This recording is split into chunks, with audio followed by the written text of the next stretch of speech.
Akkam jirtu daawwattoota keenya oduu guyyaa irraa yoo dhageessan gaariidha jedhee yaade isiniif qindeessin isinitti hima jalqabarra mata dureewwan oduu isinitti himuun itti aansuudhaan immoo bal'ina isaattan darbaa gadumaatti na waliin tura.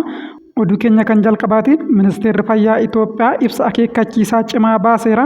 Ibsa isaa kanaanis ogeeyyii fayyaa mormii hojii dhaabuu gartokkee irratti hirmaataniif akeekkachiisa cimaa kenne. Ogeeyyii fayyaa kanarratti illee tarkaanfiin seeraa akka fudhatamus ibseera.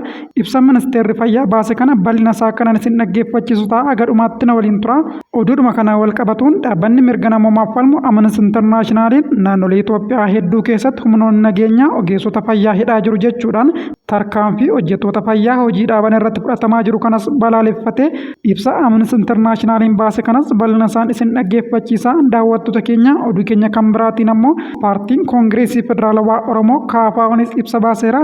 KFO'nis ibsa isaa kanaan miseensi paartii koo tokko karaa seera qabeessa hin taaneen na jalaa hidhameera jechuudhaan beekse. Ibsa KFO kanas bal'ina isaan isin dhaggeeffachiisa. Akkam jirtu daawwattoota keenya oduu keenya guyyaa irraa keessatti mata dureewwan amma isiniif kaasee fi kan biroo bal'ina isaa kan dhageessan ta'a. Isin immoo chaanaalii keenya laayik, sheer, sabskiraayib akka gootan kabajaan isin gaafachaarra itti aansuudhaan gara bal'ina oduutti kanan darbu ta'a. Oduu keenya jalqabaatiin ministeerri fayyaa Itoophiyaa lagannaan damee fayyaa keessatti raawwatamu seeraan dhorkaa ta'uu eeruun ogeeyyii fayyaa mormii hojii dhaabuu gartokkee irratti hirmaataniif akeekkachiisa cimaa kenne. Kanaafuu ogeessonni hojiitti deebi'uu didan seeraan kan isaan gaafachiisu ta'us ministeerichi ibsa isaa keessatti eereera. Ministeerichi ibsa kamisa galgala baaseen ministeerri fayyaa imaammataa fi tarsiimoo fayyadamummaa uummataa guddisan qopheessuudhaan tajaajila fayyaa qulqullina qabuu fi haqa qabeessa ta'e gochuuf ciminaan hojjechaa jiraachuun isaa dhugaa ifatti beekamu ta'us ibseera. Mootummaan furmaata qorannoo irratti hundaa'ee fi nageenya ogeessota fayyaa mirkaneessu kanaan dura labsii bulchiinsaa fi to'annoo tajaajila fayyaa labsii lakkoofsa 1362 muraa 2017 raggaasisuudhaan dambii fi qajeelfama baasee xiyyeeffannoodhaan hojjechaa jiraachuus eereera. Dameen fayyaa tajaajila hawaasummaa haala kamiinuu gonkumaa addaan citu hin qabne keessaa isa tokkodha kan jedhe ibsi ministeerichi baase kun tajaajilli eegumsa fayyaa idilee jeequmsa yookiin gufuu tokko malee kennamaa jira jedhe. Haa ta'u malee guyyoota muraasa darban dabalatee dhaabbilee tokko tokko keessatti tajaajilli fayyaa gufachuu amanuudhaan hojjettoonni fayyaa hojii dhaabuu isaanii odeeffannoo sobaa miidiyaa hawaasummaa irratti naanna'uu fi shira namoonni dhuunfaa muraasa xaxaniin kan uumame ta'us ibseera. Ogeeyyiin fayyaa kolleejjii yookiin dhaabbilee fayyaa tokko tokko keessatti hojjetan sagantaa hojii idilee isaaniirra akka hin jirre odeeffannoo arganneerra kan jedhe ibsi ministeerichi baase kun ogeeyyiin fayyaa kunneen hedduun isaanii odeeffannoo sobaatiin dogongorfamaniiru. Gariin ammoo yaada hamaa qabu jechuudhaan ibsee gochi kun maatii ofii, firoota, hiriyyootaa fi hawaasa guutuu miidhuu qofa osoo hin taane ilaalcha ogummaa fi namoomaatiinis fudhataman qabu jechuudhaan ibsi ministeerri fayyaa baase beekse. Ministeerichi ogeessonni fayyaa iddoo hojii isaaniitti argamu hojii idilee isaanii raawwachuu fi dhimma isaanii qaama dhimmi ilaallatuuf dhiyeessuun akka irraa eegamu ibsuudhaan obsi mootummaan dhimmicha furuuf qabu daangaa qaba jechuudhaanis akeekkachiise. Ogeeyyiin fayyaa kakuu ogummaa isaaniif galan kabajuu qabu kan jedhe ibsi ministeerichi baase kun warra buufata hojii isaaniitti hin argamnee fi dhaabbilee fayyaa keessaas ta'e alatti jeequmsaa fi walitti bu'insa uumuuf yaalan irratti tarkaanfii seeraa barbaachisaa ta'e inni fudhatama jechuudhaan akeekkachiiseera. Ibsi kun kan ba'e hojjettoonni fayyaa gartokkeen hojii dhaabuu isaanii wayita itti fufanii jiranittidha. Oduudhuma kanaan wal qabatuun Amnesty International naannolee Itoophiyaa hedduu keessatti humnoonni nageenyaa ogeessota fayyaa hidhaa jiru jechuudhaan tarkaanfii hojjettoota fayyaa hojii dhaaban irratti fudhatamaa jiru balaaleffate. Amnesty Internationalitti waajirri bahaa fi kibba Afrikaa ibsa addatti Addis Standardiif ergeen deebii mootummaan sochii kanaaf kenne adeemsa ukkaamsaa bal'aa kan calaqqisiisu ta'us ibseera. Dhaabbatichi pirezidaantii waldaa ogeeyyii fayyaa Itoophiyaa Yoonaataan Daanyaachaw caamsaa 4 to'annoo jala ooluu eeruudhaan ammas hidhaa keessa akka jiru odeeffannoon isaan qaqqabu ibse. Amnestiin aangawoonni ogeeyyii fayyaa bilisummaa yaada ofii ibsachuu fi karaa nagaa wal ga'uu isaanii fayyadamuu isaaniitiin rakkoo irra gahaa jiru akka dhaabsan akkasumas Yoonaataanii fi hojjettoota fayyaa biroo seera malee hidhaman hunda hatattamaan akka gadhiisan gaafate. Koongireesii Federaalawaa Oromoo KFO'n gama isaatiin gaaffiin ogeeyyii fi hojjettoonni fayyaa Itoophiyaa kaasaa jiran komii ariifachiisoo fi seera qabeessa ta'e irratti kan hundaa'e ta'uu eeruudhaan cinaa akka dhaabbatus ibseera. Haaluma kanaan mootummaan haqummaa gaaffii kanaa hubachuu fi beekamtii kennuun gocha burjaajessuu fi jechaan laaffisuu fi hidhaa irraa akka of qusatu hubachiise. Dabalataan komiiwwan jiran furuu bakka bu'oota hojjettoota fayyaa waliin marii hunda galeessaa fi iftoomina qabu akka mijeessu mirga hojjettoonni seeraan gurmaa'uu fi sodaa tarkaanfii haaloo baannaa fi maqballeessii tokko malee mirga isaaniitiif falmachuu qaban akka kabajus gaafate. Kana malees damee kanaaf furmaata waaraa fi haqa qabeessa ta'e qopheessuuf waldaalee ogeeyyii fayyaa, hawaasa siivilii fi qaamolee dhimmi ilaallatu waliin ta'uun akka hojjetus mootummaadhaaf dhaamsa dabarse. Lagannaa hojii ogeeyyii fayyaa torban kana keessa eegalanii wal qabate ogeessonni hedduun hidhaanii fi doorsisni irra gahaa jiraachuunis gabaafamaatii tureera. Isaan keessaa ogeessi fayyaa 3 kolleejjii meedikaala Miliileemii hospitaala Phaawulos keessatti hojjetan hidhamuunis ni yaaddatama. Ministeerri fayyaas kamisa galgala ibsa baaseen odeeffannoo sobaa miidiyaalee hawaasaa adda addaa irratti tamsa'uun osoo hin jeeqamiin akkuma barame dhaabbilee fayyaa keessatti tajaajila fayyaa barbaachisu uummanni argachuu akka danda'us ibseera.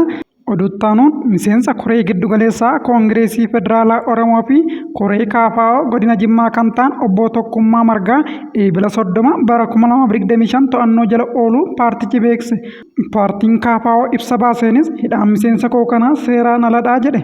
KFO'n ibsa kaleessa caamsaa 14 bara 2025 baaseen akka ibsetti obbo Tokkummaan eebila 30 tilmaamaan naannoo sa'aatii 4 irratti bakka hojii isaanii magaalaa Jimmaatti humnoota nageenyaatiin fudhatamuu eeran. Obbo Tokkummaan yeroo ammaa magaalaa Jimmaa waajjira poolisii lammaffaatti hidhamanii akka jiran kan eere ibsi paartichi baase kun hagammaattis mana murtiitti kan hin dhiyaanne ta'uu ibseera. Paartichi dhimma kana ilaalchisee caamsaa 2 bara 2025 boordii filannoo biyyoolessaa Itoophiyaa barreeffamaan beeksisuu fi boordii filannoo gama isaatiin caamsaa 8 xalayaa barreesseen hidhamuu obbo Tokkummaa ilaalchisee Komishinii Poolisii Oromiyaa irraa ibsa kan gaafate ta'us hagammaatti deebii qabatamaan kenname akka hin jirres ibseera. Ibsichi itti dabaluudhaan miseensa olaanaa dhaaba siyaasaa seeraan beekamtii argatee ajaja mana murtii yookiin sababa seeraa ifa ta'e malee hidhuun sirna seeraa fi qajeeltowwan heera mootummaa ifatti cabsuudha jechuudhaan akkasumas tarkaanfiin kun duula bal'aa mootummaan sochii paartilee mormitootaa ukkaamsuuf gaggeessaa jiru kan calaqqisiisudha jedhan. Itti dabaluudhaanis paartiin KFO ibsa baase kana keessatti miseensi koree giddugaleessaa isaa obbo Tokkummaa Margaa hatattamaa fi haal duree tokko malee akka gadi lakkifamu qaamolee nageenyaa gocha kana raawwatan irratti qorannoon guutuu fi walaba ta'e gaggeeffame seeraan akka gaafatamanis gaafate. Kana malees sababni seeraa obbo Tokkummaan hidhamaniif ifatti akka ibsamuu fi mirgi adeemsa sirrii argachuu isaanii kabajamee hatattamaan seeratti akka dhiyaatan akkasumas hidhaa fi doorsisni miseensotaa fi hooggantoota KFO siyaasaan kakaafame hundi akka dhaabbatus gaafate. KFO'n ibsa kanaan qooda fudhattoonni biyyoolessaa fi idil-addunyaa sarbama kana akka balaaleffatanii fi qajeeltowwan haqaa dimokiraasii fi kabaja dhala namaa akka kabachiisan waamicha dhiyeesse. Oduu biraatiin poolisiin Jibuutii lammiilee Itoophiyaa 2 erga qabanii daangaa irratti darbaniitii booda ajjeesuu maddeen himan.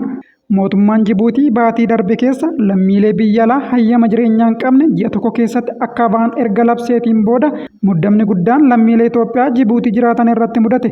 Yeroon mootummaan Jibuutii akka biyya isaatii ba'an kenne caamsaa 2 bara 2025 dhumachuusaa hordofee lammiilee biyyattiitiin tarkaanfiin garaagaraa buqqaatota achi keessa jiraatan irratti fudhatamaatii jira.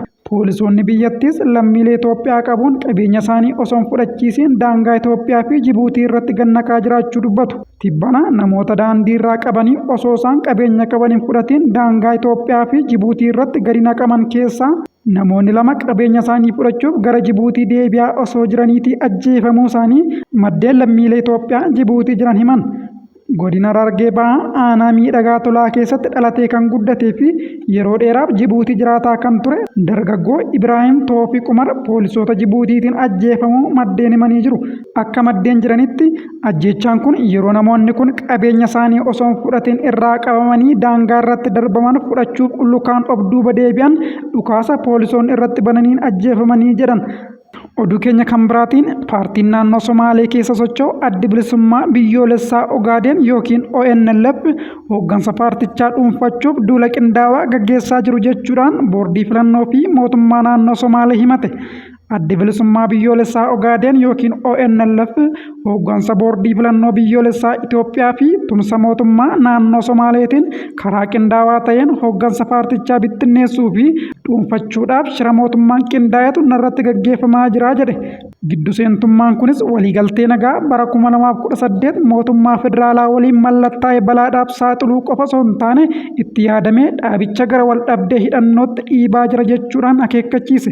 Duulli qindaawaan kunis maqaa dhaabichaa xureessuu fi mootummaan federaalaa waliigaltee nagaa bara 2018 mallatteesse hojiirra oolchuu dhabuudhaan dadhabina isaa dhoskuuf kana kaayyeeffatee jedhe. Koreen hojii raawwachiiftuu paartichaa ibsa caamsaa 15 karaa waajjira muummee isaa Jijjigaatti argamuun baaseen duulli kun hooggantoota paartii karaa dimokiraatawaa ta'een filataman koree giddu galeessaa fi caasaa heera mootummaa diiguuf akka ta'es beekse. Duulli kun hooggansa boordii filannootiin bulchiinsa mootummaa naannoo Somaalee waliin ta'uun gaggeeffamaa akka turee fi ONLF akka dhaaba siyaasaatti akka itti fufne jeequudhaan naannicha keessatti kanneen mootummaadhaan amanamootaan bakka buusuuf kan kaayyeeffate ta'us ibsi kun addeesse. Tarsimoon itti fayyadamaa jiru dogoggora ta'uu fi naannicha keessatti tasgabbii dhabuu fi wal dhabdeellee uumuu danda'a jechuudhaanis ibsi paartichi baase kun akeekkachiise. ONLF garee dhaabaa ergamtuu jedhee ibsa irratti dhiibbaan akka isa mudachaa jiruu fi waajjiraalee paartichaa naannicha keessa jiran caasaa isaaniitti fayyadamuun akka hin sochoone dhorkamuus beekse. Jalqaba baatii eebila darbe keessa gartuun adda bilisummaa biyyoolessaa Ogaadeen yookiin ONLF tokko dura taa'aa isaa Abdurrahman Maadii gocha tokkummaa paartichaa balaadhaaf saaxilu jedhe keessatti hirmaataniiru jechuudhaan aangoorraa kaasuun isaaniis ni yaaddatama. Egaa daawwattoota keenya oduun guyyaa irraa isiniif qindeesse kan haga ammaatti hordoftanidha. Sa'aatii muraasa booda immoo oduu biraan walitti deebinutti nagaan tura.